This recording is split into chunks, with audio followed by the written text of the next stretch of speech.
Hola, ¿qué tal? Muy buen día. Bienvenidos a nuestra reunión virtual. Esta mañana seguimos con nuestro estudio del libro de Jueces. Si tienes tu Biblia para que lo vayas buscando, vamos en el capítulo 7. Y hemos estado hablando un poquito del tema de la obediencia y cómo Dios nos está platicando la historia de Gedeón. Y cuando hablamos de la obediencia, una de las ilustraciones que como que se me hace muy ad hoc, muy adecuada, es el ejemplo de una receta de cocina. Una persona que inventa algún platillo y que sabe cómo lo quiere y cómo debe salir el platillo, pues te indica en la receta los ingredientes que lleva, las cantidades, los procesos, ¿no? Te va describiendo paso a paso qué ingredientes mezclar, qué ingredientes agregar en qué parte del proceso, el orden de las cosas que se tienen que mezclar, las temperaturas, ¿verdad?, del horno, lo que se necesita, y también los tiempos para cada uno de estos pasos. Si tú entiendes la receta, si tú lees a lo mejor una receta más explicada, pues bueno, todo esto tiene una razón de ser, ¿no? La persona que la diseña pues tiene una razón, un razonamiento para cada una de las partes, y si tú sigues las instrucciones al pie de la letra, el resultado pues va a ser exactamente lo que la receta te indica. Entonces, si tú cambias algo de la receta, pues ya no es el mismo platillo, ¿no? Y es interesante cómo tenemos esa idea muchas veces de que podemos mejorar la receta o podemos hacer algunos cambios o algunos ajustes cuando nosotros somos los que estamos cocinando, ¿verdad? Como que somos más permisivos, somos más flexibles cuando somos los que estamos cocinando, pero el resultado de cualquiera de estos cambios pues ya no es la receta original. Pero imagínate que si es tu receta, ¿no? Si se la compartes a alguien y esa persona no la sigue al pie de la letra, eso como que ya no nos gusta tanto. Incluso llega al día siguiente y te dice, oye, hice la receta que me diste, pero pues no está tan rica. Y ay, como que luego lo dices, oye, espérame, ¿cómo le hiciste, no? O sea, ¿la hiciste tal cual como te dije o no? Y entonces ya salen las verdades, ¿verdad? Te dice, no, bueno, le cambié esto y es que no tenía mantequilla, entonces le eché otra cosa. Ah, bueno, entonces ya no es la misma receta, ¿no? En este pasaje vamos a ver cómo la obediencia a Dios es como Él nos dice. Y no le debemos echar de nuestra cuchara, no debemos de cambiar la receta como quien dice. Él nos dice que hagamos las cosas en cierto orden, con ciertos ingredientes, con ciertas temperaturas y con ciertos tiempos, ¿verdad? Si pensamos en la receta de Dios para la vida. Pero nosotros muchas veces pensamos que podemos mejorar la receta de Dios, le cambiamos cosas. Y yo te preguntaría, ¿en verdad crees que puedes mejorar la receta de Dios? Y la fe y la obediencia van de la mano. Porque si no obedecemos en gran parte es porque no le creemos. Creemos que podemos hacer algo diferente, creemos que podemos hacer algo mejor. Y en esta historia vamos a ver el por qué Dios incluye a Gedeón dentro de los héroes de la fe. Porque si Gedeón no le hubiera creído a Dios, no hubiera creído totalmente en lo que Dios estaba diciendo, o sea, hubiera sido imposible creerle. Y vamos a ver por qué en esta historia. Acompáñenme a Jueces capítulo 7, vamos a ver el versículo 1, dice: levantándose pues de mañana Jerobal, el cual es Gedeón, y todo el pueblo que estaba con él, acamparon junto a la fuente de Harod, y tenía el campamento de los madianitas al norte, más allá del collado de Moré en el valle. Y Jehová dijo a Gedeón: el pueblo que está contigo es mucho para que yo entregue a los madianitas en su mano. No sé que se alabe Israel contra mí diciendo: mi mano me ha salvado. Ahora pues haz pregonar en oídos del pueblo diciendo: quien tema y se estremezca, madrugue y devuélvase desde el monte de Galaad. Y se devolvieron de los del pueblo 22,000 y quedaron 10,000. Y Jehová dijo a Gedeón: aún es mucho pueblo, llévalos a las aguas y ahí te los probaré, y del que yo te diga vaya este contigo, irá contigo, mas de cualquiera que yo te diga este no vaya contigo, el tal no irá. Entonces llevó el pueblo a las aguas, y Jehová dijo a Gedeón: cualquiera que lamiere las aguas con su lengua como lame el perro, a aquel pondrás aparte. Asimismo, a cualquiera que se doblare sobre sus rodillas para beber. Y fue el número de los que lamieron llevando el agua con la mano a su boca, 300 hombres. Y todo el resto del pueblo se dobló sobre sus rodillas para beber las aguas. Entonces Jehová dijo a Gedeón: con estos 300 hombres que lamieron el agua os salvaré, y entregaré a los madianitas en tus manos. Y váyase toda la demás gente cada uno a su lugar. Y habiendo tomado provisiones para el pueblo y sus trompetas, envió a todos los israelitas cada uno a su tienda, y retuvo a aquellos 300 hombres, y tenía el campamento de Madián abajo en el valle. Aconteció que aquella noche Jehová le dijo: levántate y desciende al campamento, porque yo lo he entregado en tus manos. Y si tienes temor de descender, baja tú con fura tu criado al campamento, y oirás lo que hablan, y entonces tus manos se esforzarán, y descenderás al campamento. Y él descendió con fura su criado hasta los puestos avanzados de la gente armada que estaba en el campamento. Y los madianitas, los amalecitas y los hijos del oriente estaban tendidos en el valle como langostas en multitud, y sus camellos eran innumerables como la arena que está a la ribera del mar en multitud. Cuando llegó Gedeón, he aquí que un hombre estaba contando a su compañero un sueño, diciendo: he aquí yo soñé un sueño. Veía un pan de cebada que rodaba hasta el campamento de Madián, y llegó a la tienda y la golpeó de tal manera que cayó, y la trastornó de arriba abajo, y la tienda cayó. Y su compañero respondió y dijo: esto no es otra cosa sino la espada de Gedeón, hijo de Joás, varón de Israel. Dios ha entregado en sus manos a los madianitas con todo el campamento. Cuando Gedeón oyó el relato del sueño y su interpretación, adoró, y vuelto al campamento de Israel dijo: levantaos, porque Jehová ha entregado el campamento de Madián en vuestras manos. Y hasta ahí vamos a leer esta mañana. Padre Santo, te damos muchas gracias porque nos permites seguir explorando tu palabra, Señor, abriéndola, buscando tu rostro cada día, Señor. Esta mañana te pido por favor que nos lleves de la mano, abras nuestro entendimiento, Señor, para entender y saber qué es lo que tú quieres que aprendamos con este pasaje, Señor. Te pedimos que podamos aplicarlo en nuestras vidas, Señor, podamos tomar este ejemplo de obediencia y llevarlo a nuestras propias vidas, Señor. Te pido que quites cualquier distracción, que quites cualquier cosa que nos pueda distraer, evitar de aprender lo que tú tienes para nosotros, Señor. Y te lo pedimos en el nombre de Jesús. Amén. Amén. Muy bien. Entonces, un poquito de contexto. Veíamos la semana pasada cómo Gedeón pasa de haber oído de Dios a creer en Dios, a creerle a Dios para después obedecer, porque la obediencia ya es un tema muy diferente. Obedecer a Dios requiere un poquito más de fe que solamente creer en Él. Si vemos lo que hizo en el pasaje anterior, vemos que obedecer a Dios ya incurría en una cuestión que ponía su vida en peligro, ¿no? Y por eso digo que creer en Dios no es lo mismo que creerle a Dios. Para tú creerle a Dios y obedecer lo que Él te está diciendo, tienes que estar dispuesto a poner tu vida en riesgo. Y esa instrucción que Dios les da a Gedeón de destruir y derribar los ídolos era como para declarar o dejar en claro que Dios era su único Dios. Y como Gedeón obedece las instrucciones, pues esto lo lleva a tener un problema con su pueblo, ¿no? Empiezan a quererlo matar inclusive. Y mientras está toda esta discusión, se levanta el enemigo más fuerte, digamos, que era Madián, y se prepara para la batalla. Y Gedeón tenía que haber creído lo que Dios le estaba diciendo para poder seguir adelante con lo que vamos a ver. Si se acuerdan tantito en el capítulo anterior, capítulo 6, versículo 14, dice: y mirándole Jehová le dijo: ve con esta tu fuerza y salvarás a Israel de mano de los madianitas, no te envío yo. Y más adelante en el 36 se lo vuelve a decir, ¿no?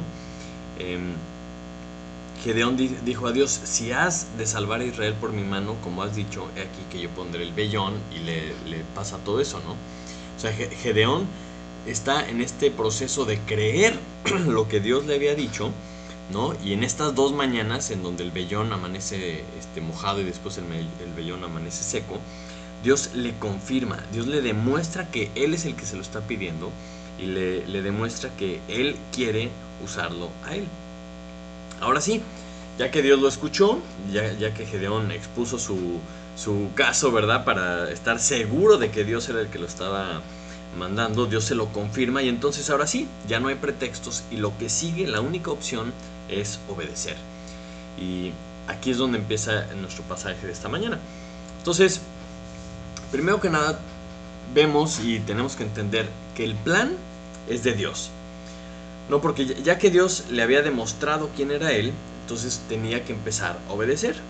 Y lo mismo pasa en nuestras vidas. Tenemos que pensar que si tú ya estás convencido de que Dios es Dios, si tú estás convencido de que Dios te está hablando, estás convencido de que el mensaje viene de Él y es para ti, la única opción que tenemos es obedecer, ¿no? Y si estamos hablando en la receta, pues ya que vas a empezar, ya que estás convencido de que esa es la receta que vas a seguir, pues entonces preparas la cocina, ¿verdad?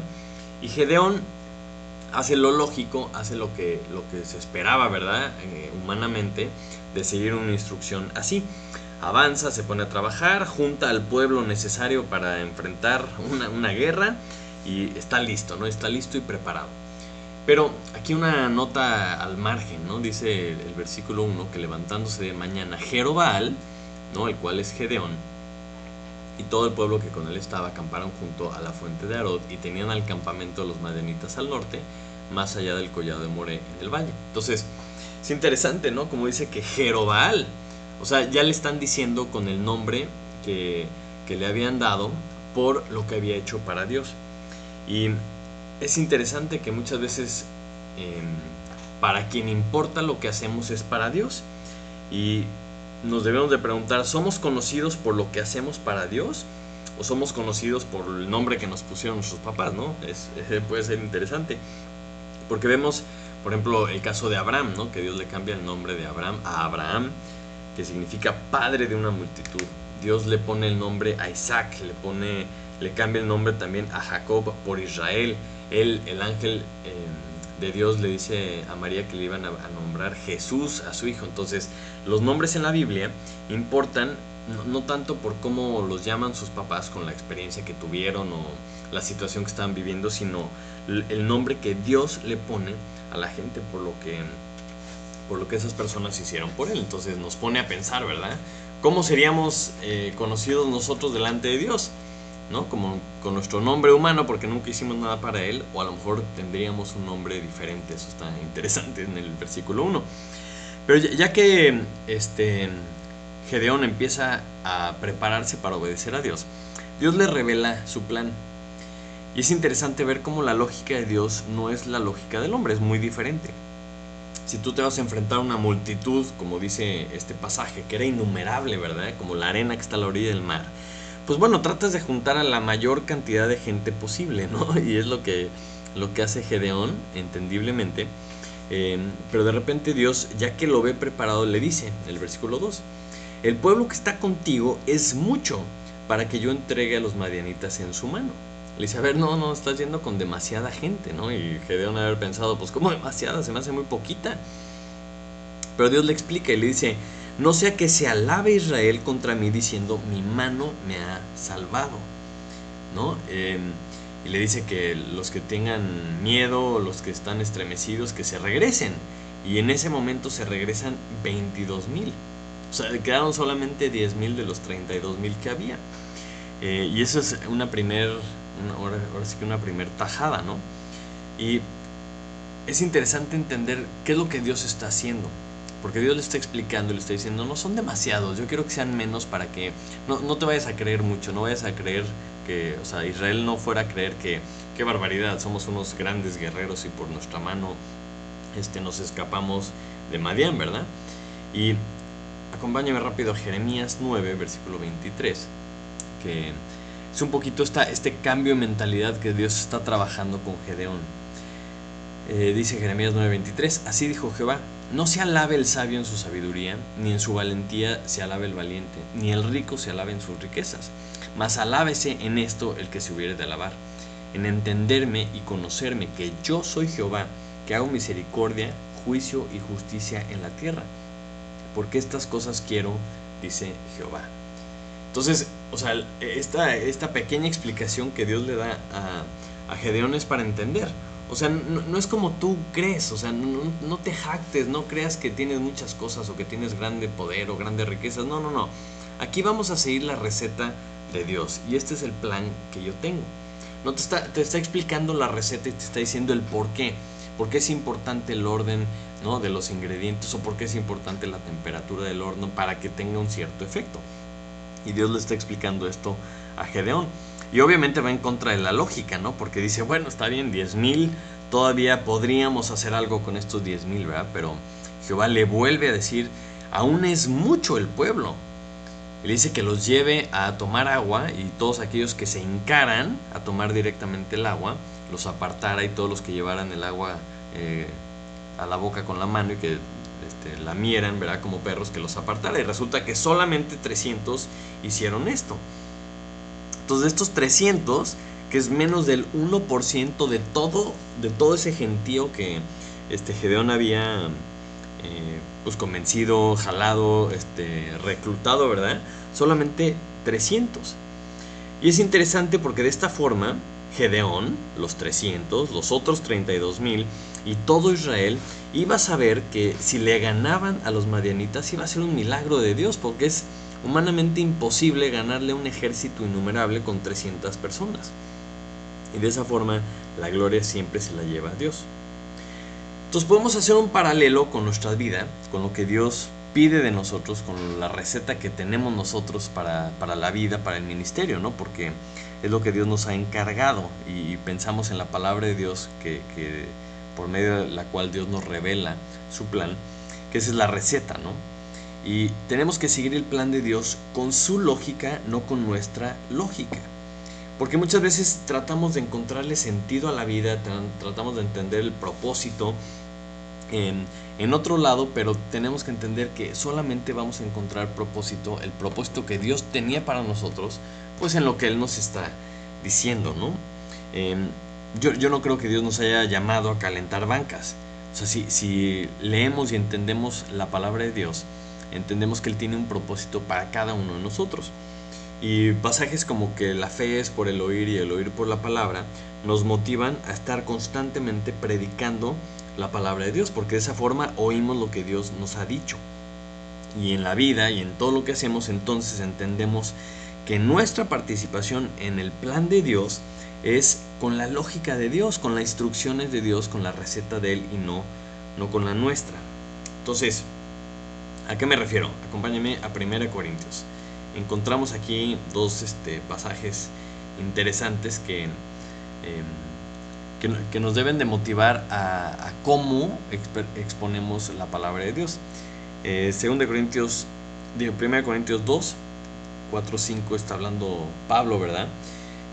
Y dice, y ni mi palabra ni mi predicación fue con palabras persuasivas de humana sabiduría, sino con demostración del Espíritu y de poder, para que vuestra fe no esté fundada en la sabiduría de los hombres, sino en el poder de Dios. Y un poquito antes, en el versículo 27, dice, hablando de las personas que Dios escoge, no dice que, sino que lo necio del mundo escogió Dios para avergonzar a los sabios, y lo débil del mundo escogió Dios para avergonzar a lo fuerte, y lo vil del mundo y lo menospreciado escogió Dios, y lo que no es, para deshacer lo que es, a fin de que nadie se jacte en su presencia. Entonces muchas veces pensamos que el ministerio y la obra de Dios pues tiene que ser con las personas más preparadas, las personas más elocuentes, las personas más grandes, más sabias. Y cuando leemos la Biblia dice que no, que Dios escogió a lo más vil, a lo más bajo, a lo más débil, precisamente para que no tuviera la lógica humana, ¿sí? Y para que Él se lleve la gloria, para que nadie se jacte de que cualquier cosa que hacemos no sea porque yo tengo la mejor estrategia ministerial, ¿verdad? O yo estudié en los mejores lugares de estudiar la Biblia. No. O sea, aquí el que hace las cosas es Dios. Y el ministerio se ve y se vive por medio del Espíritu, porque Dios es el que hace las cosas. Y por medio del poder de Dios. O sea, nosotros cuando somos débiles, entonces somos fuertes porque Dios es el que hace la obra. Y es lo mismo que estamos viendo con esta historia de Gedeón. O sea, Dios iba a demostrar su poder y su fuerza simplemente con 300 hombres. Iba a derrotar un ejército que era innumerable, ¿no? Y entonces, cuando le hacemos caso a la receta de Dios, cuando le hacemos caso a lo que Dios está diciendo, nuestra fe se empieza a fundamentar en el poder de Dios. Y no caemos en la tentación de pensar que somos grandes estrategas o que somos grandes personas, ¿no? Y para este tipo de cosas debemos de cambiar nuestro chip. Debemos entender que Dios es el que hace la obra y nosotros nos toca obedecer. Y cuando obedecemos, entonces sí, vemos lo que Él hace. Y regresando al ejemplo de la receta, o sea, tenemos que confiar en el chef, tenemos que confiar en el que hizo la receta. Porque, o sea, obviamente cuando tú haces algún platillo, algún pastel, alguna cosa, pues la persona que creó este platillo es el que se lleva la gloria.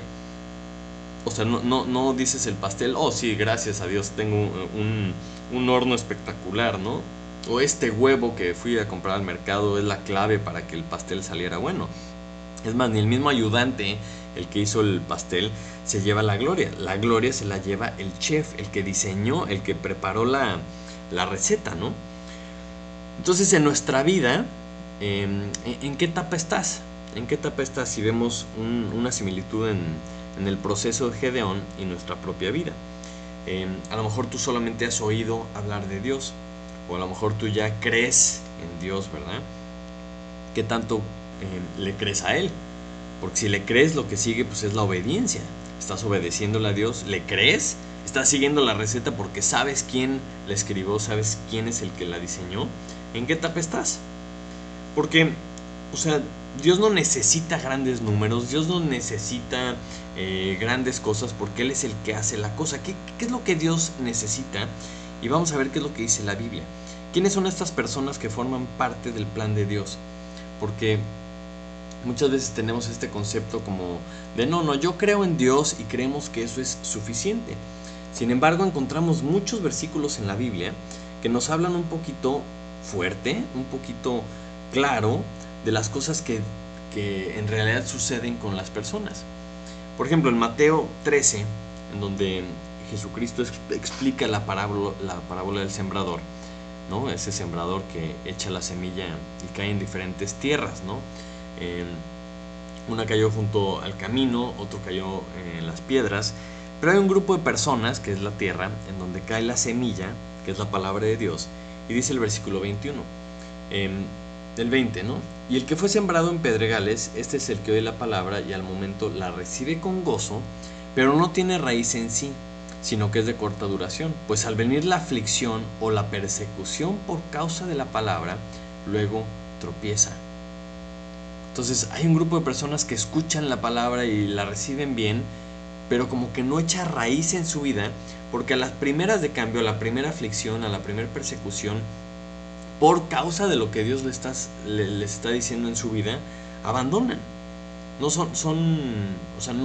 no crece esa planta. Y es el tipo de personas del que habla esta parábola. Otro pasaje fuerte es el de Lucas, capítulo 14, versículo 25.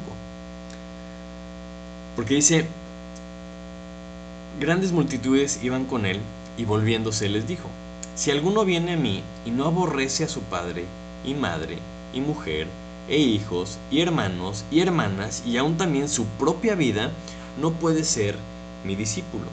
El que no lleva su cruz y viene en pos de mí, no puede ser mi discípulo. Lo que está diciendo aquí es que si tú no estás dispuesto a entregarlo todo, si tú no lo pones a Él en primer lugar por encima de todas estas personas, de todas estas cosas que está mencionando en la lista, no puedes ser su discípulo. Hasta tu propia vida la debes de entregar, en el sentido de que no sea más importante tu vida, tus planes, tu familia, tu papá, tu esposa, lo que sea. Él es el más importante, porque si no, no eres discípulo de Jesucristo. Y dices, bueno, hay muchos pasajes en la Biblia que hablan así, como dicen, duro y a la cabeza, ¿no? Por ejemplo, uno que viene en Apocalipsis 17, versículo 14, cuando está hablando de que va a regresar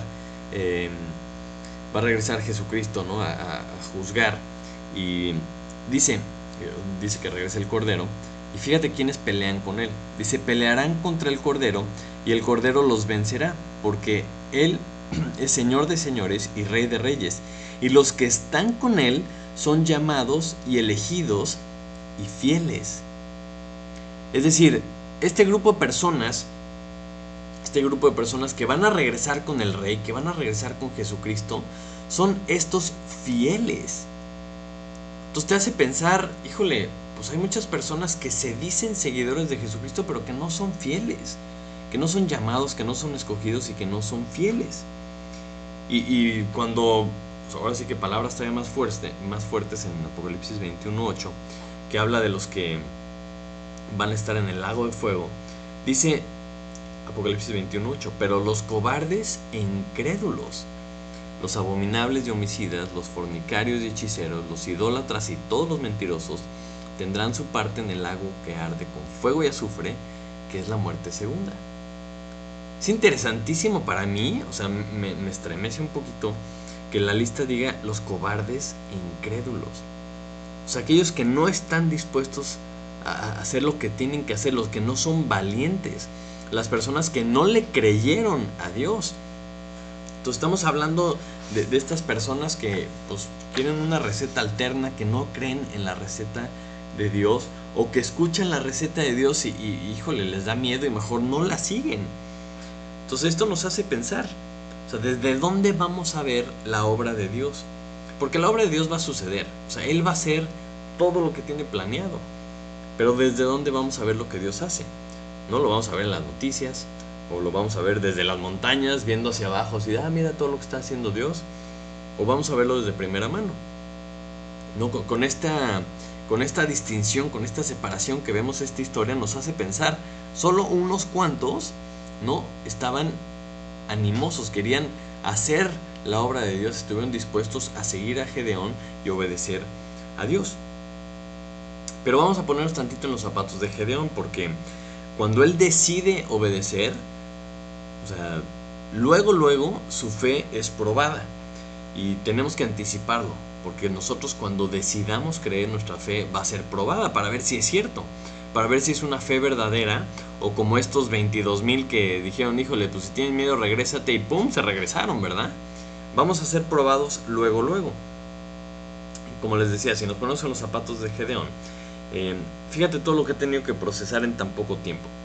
Pasó de haber escuchado de Dios a conocerlo en persona, ¿no? Al ángel de Jehová, y decir, caray, o sea, este es Dios y me está diciendo que voy a hacer algo. Él tiene que entender que Dios lo quiere utilizar a él, por más que él piensa que es lo más pequeño de su casa, ¿verdad? O sea, Dios lo quería utilizar a él. Y luego le da instrucciones y él pues empieza a obedecer. Y Gedeón deja su vida a un lado, en el sentido de que dejó su comodidad, dejó su seguridad, ¿verdad? Porque al obedecer a Dios se metió en problemas y ya lo querían matar. Y mientras está obedeciendo a Dios con eso, encima se viene la guerra contra los de Madián. Y ahora tiene que ir a la guerra contra el peor enemigo y con un ejército innumerable.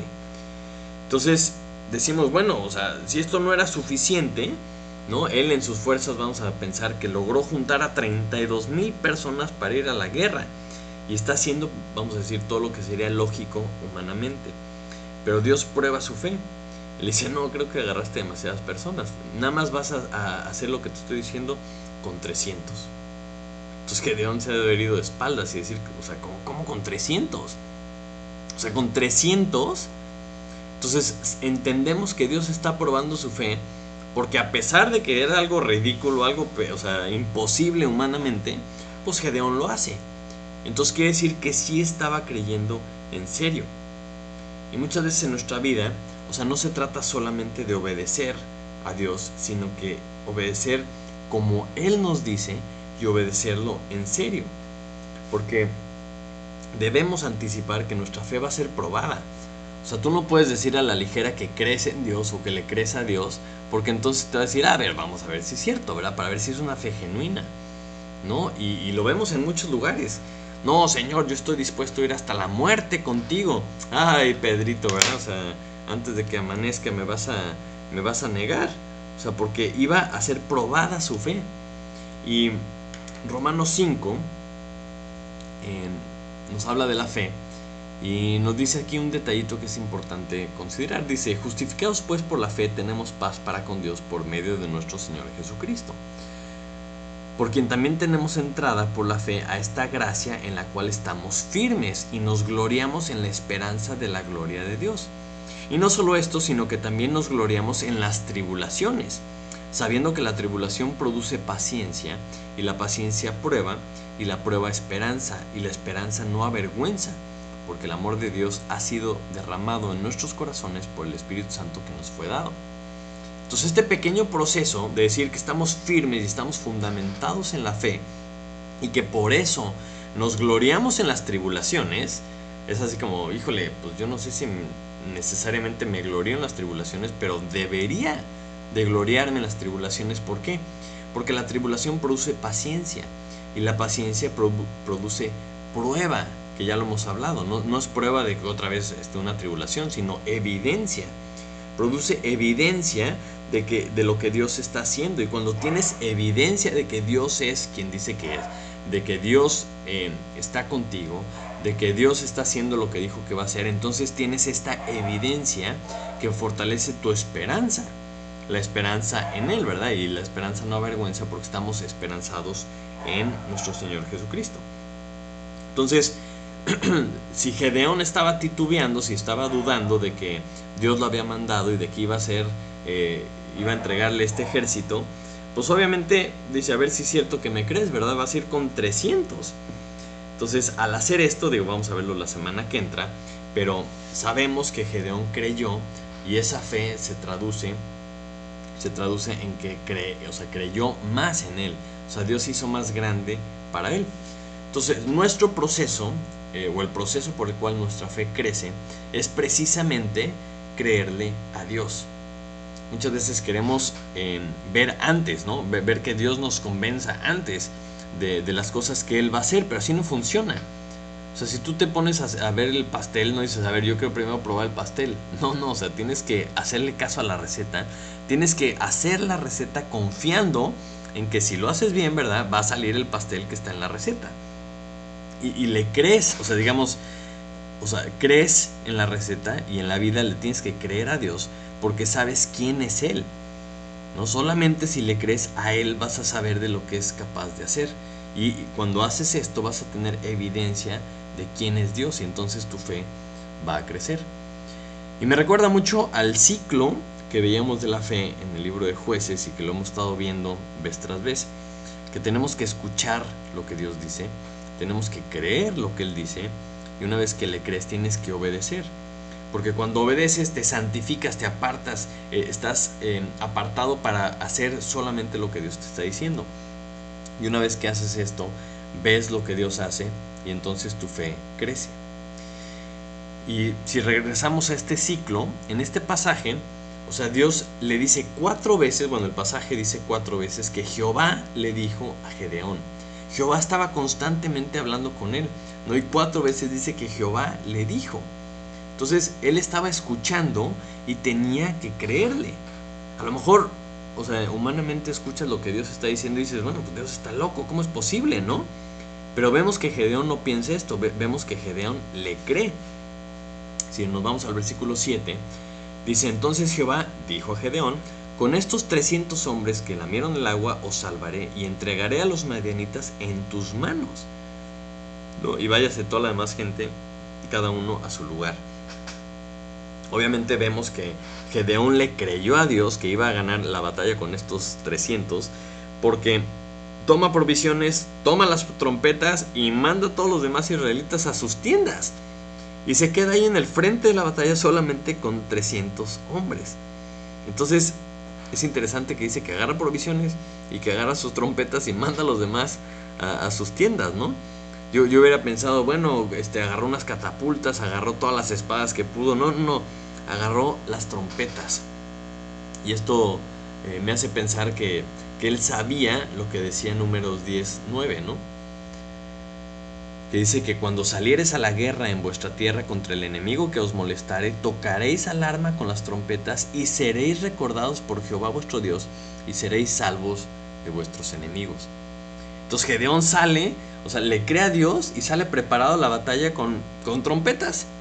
Porque pues era lógico que, o sea, no había manera de ganarle a este ejército, aunque los 300 hubieran llevado 15 espadas, ¿me explicó? O sea, nos está demostrando que Gedeón le creyó a Dios y iba preparado para ver lo que Dios iba a hacer. Y aquella misma noche, dice el versículo 9, Jehová le dijo: levántate y desciende al campamento, porque yo lo he entregado en tus manos. Le dice otra vez y le dice: yo lo he entregado en tus manos. Y dice: y si tienes temor de descender, baja tú con Fura tu criado al campamento, y oirás lo que hablan, y entonces tus manos se esforzarán, y descenderás al campamento. Y dice que él descendió con Fura, o sea que quiere decir que sí tenía miedo. Pero vemos la sensibilidad que tiene Dios de decir: a ver, o sea, entiendo, ¿verdad?, que es lógico que Gedeón, pues, híjole, a lo mejor va a estar asustado, a lo mejor va a decir: híjole, o sea, sí creo porque lo estoy demostrando, pero de todas maneras tengo miedo, ¿verdad? Tengo miedo porque no sé qué va a pasar, pero pues Dios lo cuida, y Dios lo quería convencer, quería que estuviera tranquilo, que estuviera fortalecido, ¿no? Porque dice: cuando escuchas lo que están hablando, vas a hacer, o sea, tus manos se esforzarán.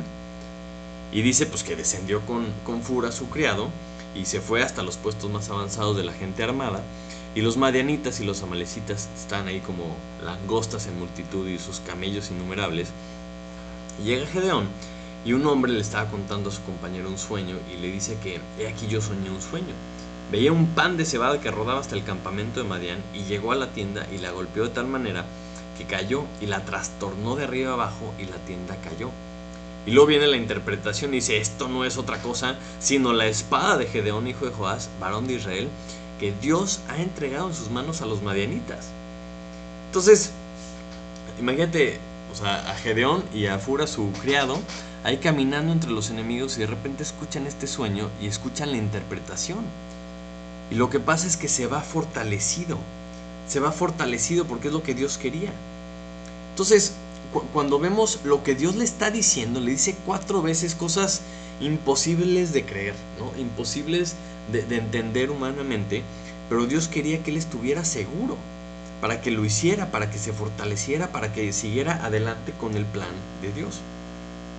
Entonces muchas veces podemos preguntarnos: bueno, ¿y a nosotros qué nos ha dicho Dios?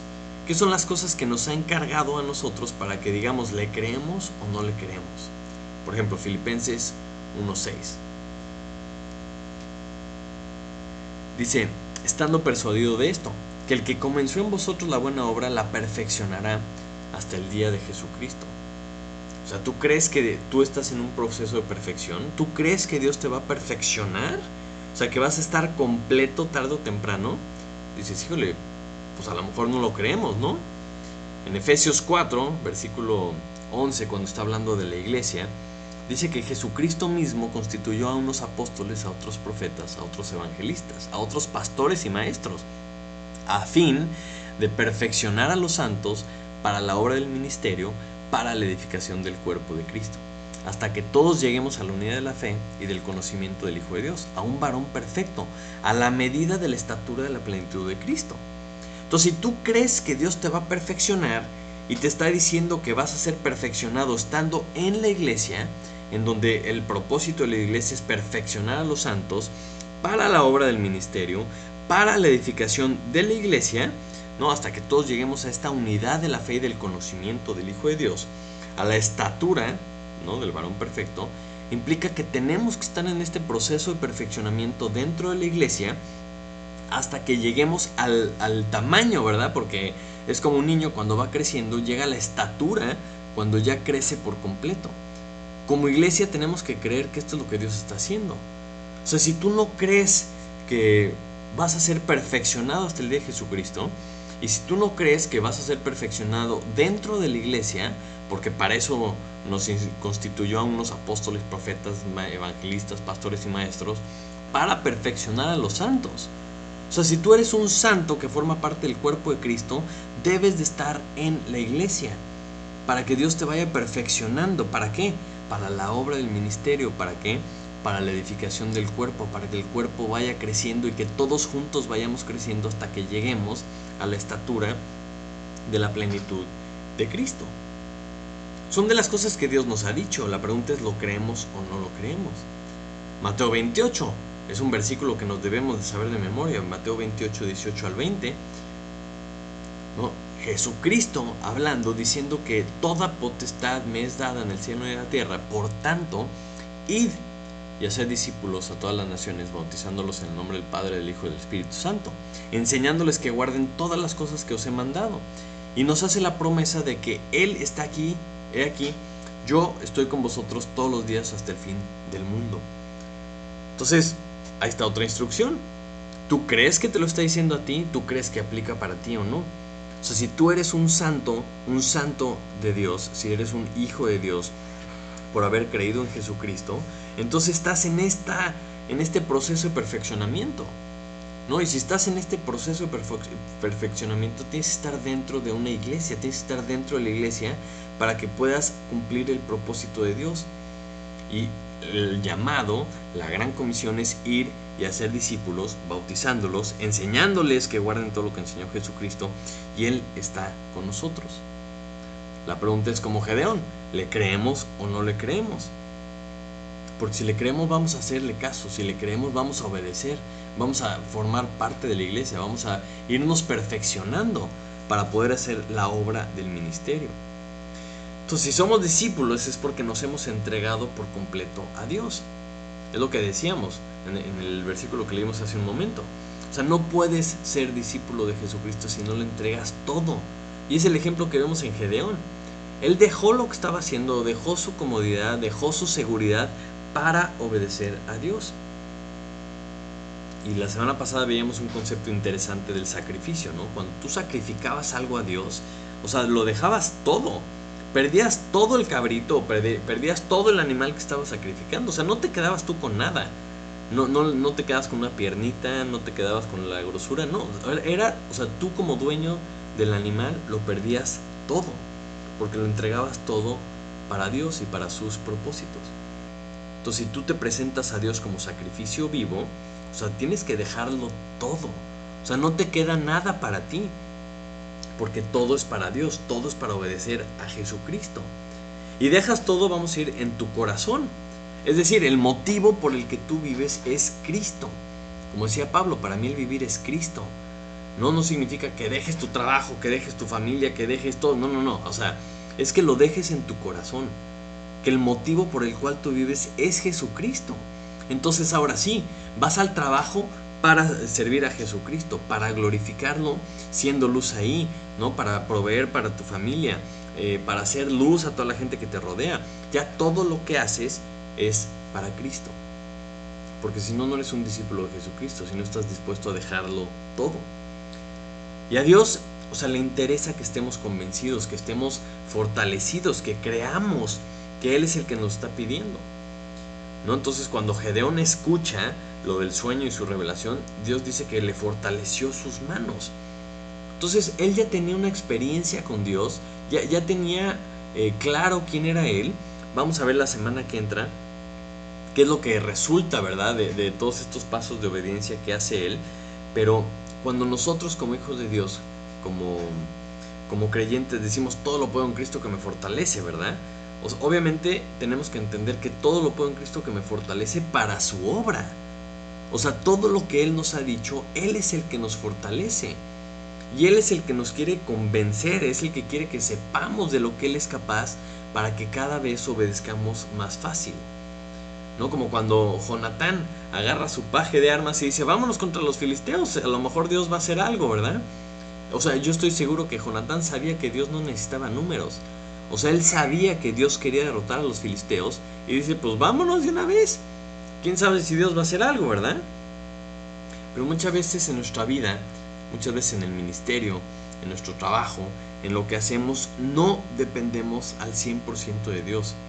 O sea, estamos ahí como que diciendo, bueno, sí creo en Dios, pero ¿qué tal si me llevo 1000 o 10,000 o unos 30,000? Porque pues por si las dudas, ¿verdad? Porque no conocemos a Dios o no confiamos en Dios porque no hemos tenido esa experiencia con Él, ¿no? El salmista en Salmo 33 lo dice de una forma muy bonita, dice, el rey no se salva por la multitud del ejército, ni escapa el valiente por la mucha fuerza. Vano para salvarse es el caballo, la grandeza de su fuerza a nadie podrá librar. He aquí el ojo de Jehová sobre los que le temen, sobre los que esperan en su misericordia, para librar sus almas de la muerte, para darles vida en tiempo de hambre. Nuestra alma espera a Jehová, nuestra ayuda y nuestro escudo es Él. Por tanto, en Él se alegrará nuestro corazón, porque en su santo nombre hemos confiado. Sea tu misericordia, oh Jehová, sobre nosotros según esperamos en ti. Entonces Dios quiere que cambiemos esta forma de pensar y que dependamos 100% de Él. Que si tú ves 300 hombres y vas contra un ejército innumerable, pues no pasa nada, porque es el plan de Dios. Tú estás confiado en que Él te lo está diciendo y Él es el que lo va a hacer. Entonces, ¿cómo demostramos o cómo podemos tener claro que creemos lo que Dios nos dice? Porque mucha gente, o sea, tenemos la costumbre de decir, no, yo sí creo en Dios, pero no es cierto, o sea, no le creemos a Dios. O sea, Santiago lo reafirma, ¿no? En el capítulo 2, versículo 18 dice, pero alguno dirá, tú tienes fe y yo tengo obras. No, muéstrame tu fe sin obras y yo te mostraré mi fe por mis obras. O sea, la fe se demuestra con tus obras, como vemos con Gedeón. O sea, nosotros sabemos que Gedeón creyó porque mandó a todo el pueblo a sus tiendas y él se quedó con los 300 al frente para prepararse para la batalla al día siguiente. O sea, si Gedeón no hubiera creído, les hubiera dicho, bueno, vamos a irnos estos 300 a la batalla, pero ustedes quédense aquí por si las dudas, por si ven que nos están ganando, pues entran al quite, ¿no? O sea, muchas veces no demostramos que creemos porque no hacemos nada, o más bien demostramos que no creemos porque no hacemos lo que Dios nos está diciendo. Una vez que Dios le confirma y una vez que Dios le dice a Gedeón, le muestra el sueño, le muestra su revelación, él está convencido. Y dice, cuando Gedeón oyó el relato del sueño y su interpretación, adoró. Adoró porque dijo, esto viene de Dios. Y vuelto al campamento de Israel, dijo, levantaos porque Jehová ha entregado el campamento de Madián en nuestras manos. O sea, cuando él hace eso, o sea, él ya tiene por hecho, él ya da por hecho que Jehová ha entregado el campamento de Madián en sus manos. Cuando escucha, cuando Dios le confirma, ¿no? Él se convence de que este es Dios y adora. Dice, esto viene de Dios y lo toma por un hecho. Esa es la verdadera fe, la certeza de lo que se espera, la convicción de lo que no se ve. Entonces, como hemos visto en la historia de Gedeón, la fe va en aumento. Digamos, no solamente se trata de creer en Dios, sino de creerle a Dios, ¿no? Y si conoces a Dios y entiendes que Él es el que te está dando las instrucciones, pues tienes que obedecer, no te queda de otra. Y a lo mejor piensas, bueno, o sea, gracias a Dios, Dios no nos ha enviado a vencer un ejército innumerable, o no nos ha enviado a cruzar un mar en seco, o caminar por encima del agua, ¿no? O sea, Dios no nos ha dado estas cosas tan grandes, nos ha dado cosas mucho más sencillas, ¿no? Pero tienen efectos similares y tienen efectos eternos en la gente que nos rodea si obedecemos lo que Él nos dice. Y como es el primer domingo del mes, pues celebramos la Cena del Señor. Entonces, yo no sé si tú celebres la Cena del Señor o si no has podido acompañarnos esta mañana, pero es interesante cómo solamente Dios nos deja 2 instrucciones y les llamamos ordenanzas, ¿no? Pero son 2 cosas, vamos a decir, ceremoniosas y que son externas, que es el bautismo y la Cena del Señor. Y las 2 tienen simbolismos increíbles. En el caso del bautismo, simplemente estamos obedeciendo a Dios porque Él dijo que nos teníamos que bautizar. Tenemos que sumergirnos en el agua porque Él así lo instruyó. Y simboliza nuestra muerte, nuestra sepultura y nuestra resurrección, así como la de Cristo, diciéndole, ¿no?, que estamos muriendo a nosotros para vivir esta nueva vida para Cristo. Y es algo que lo manifiestas para que la gente sepa, ¿no?, que tú estás haciendo esto y que ahora, a partir de ahora, tú vas a obedecer a Jesucristo. Y la otra ordenanza es la Cena del Señor, que tiene 2 funciones, lo podemos resumir en 2 funciones. Primero, recordar el nuevo pacto que Dios tiene con el hombre por medio de la sangre de Jesucristo. Ese pacto, ¿verdad?, por el cual tenemos vida eterna por el sacrificio que hizo Jesucristo. Y que al recordar lo que Él hizo por nosotros, nos recuerda para quién debemos vivir, porque hemos sido comprados por precio. Entonces ahora estamos aquí para servir a Jesucristo. Es algo que constantemente lo hacemos para recordarnos, ¿verdad? Y es algo externo, no tiene ninguna magia, ninguna cosa así. Pero además, cada vez que lo hacemos, anunciamos la muerte y la resurrección de Jesucristo. Es decir, lo que Él hizo, ¿no? Para que la gente que no lo sepa pueda entender por qué estás haciendo esto, que levante estas preguntas, que tú le digas, es que estoy recordando lo que Jesucristo hizo por mí. Pues ¿qué hizo? Bueno, murió para pagar el precio que debíamos haber pagado nosotros, ¿no? Porque la paga del pecado es muerte.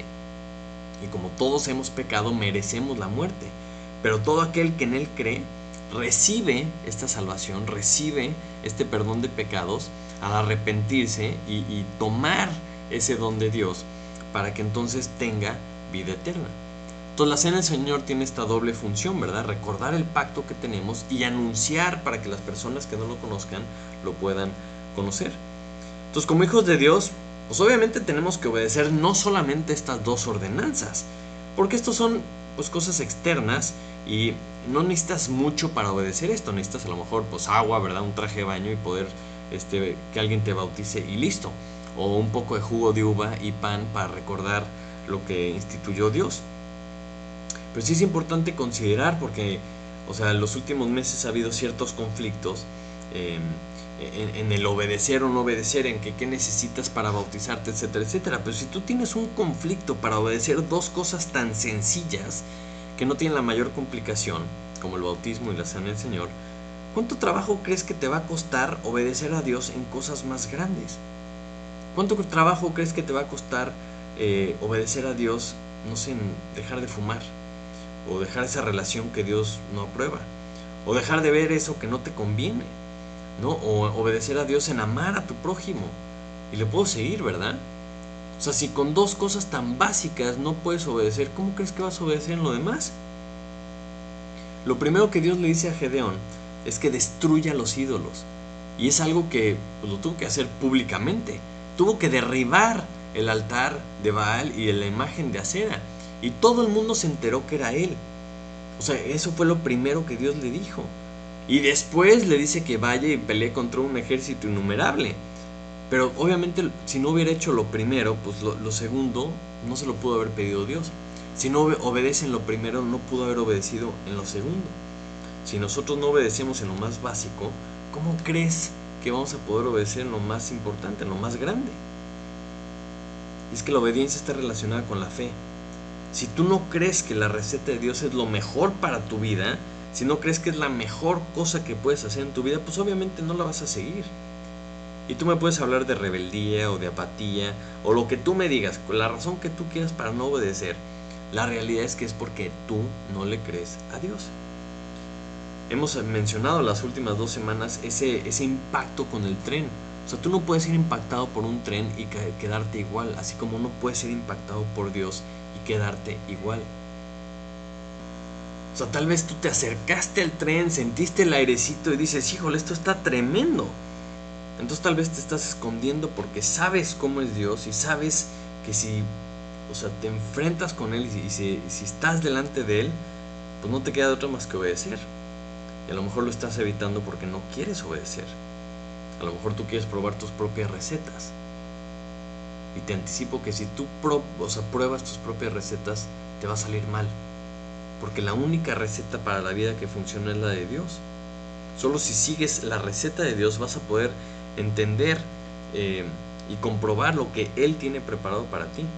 Y vas a poder ver lo que Él es capaz de hacer en tu vida. Entonces, no le busques más. O sea, no trates de irte por otro lado. No trates de poner algún pretexto. O sea, si tú sabes quién es Dios, si tú sabes que la palabra de Dios es el mensaje que Dios te ha dado a ti, no esperes más. Cree lo que Él te está diciendo, obedece para que Él se pueda mostrar a ti y te pueda demostrar de lo que Él es capaz de hacer, de qué formas te quiere utilizar a ti para sus propósitos y que Él se lleve la gloria de todo lo que hace en tu vida. Entonces acompáñame a orar. Padre Santo, te damos muchísimas gracias por tu palabra, Señor. Te damos gracias porque pues la realidad es que somos confrontados con ella, Señor. Nos confrontas con el hecho de si te creemos o no te creemos.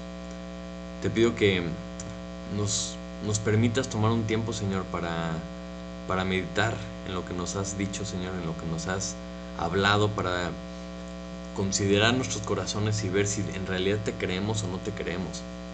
Que tú pongas en nosotros esa fe, Señor, en el sentido de creerte a ti, Señor. Que nuestra vida, que nuestras obras, que nuestras palabras demuestren, Señor, que te creemos. Que le demostremos al mundo nuestra fe por medio de nuestras obras, Señor. Nuestra forma de vivir, nuestra forma de hablar. Que entendemos que vivimos para ti, Señor. Y que nuestra vida refleje que entendemos que vivimos para ti, Señor. Te pido que tú sigas trabajando con nuestra iglesia, Señor. Que podamos ser una iglesia obediente, que podamos ser una iglesia que es utilizada por ti, Señor. Que tú nos utilices, Señor, para tus propósitos, para tu obra, Señor. Que cada uno de los santos que conformamos esta iglesia, Señor, seamos perfeccionados, Señor, para la obra del ministerio, para la edificación del cuerpo, Señor. Te pido que esto sea una realidad, que pongas un mismo sentir en todos nosotros y que te creamos, Señor, y que lo reflejemos al mundo, que estamos aquí para ti, Señor, que vivamos para ti y que te glorifiquemos con todo lo que somos y con todo lo que hacemos. Te lo pedimos en el nombre de Jesús. Amén. Amén. Pues muchísimas gracias. Que tengas una excelente semana. Que Dios te bendiga y nos vemos hasta la próxima.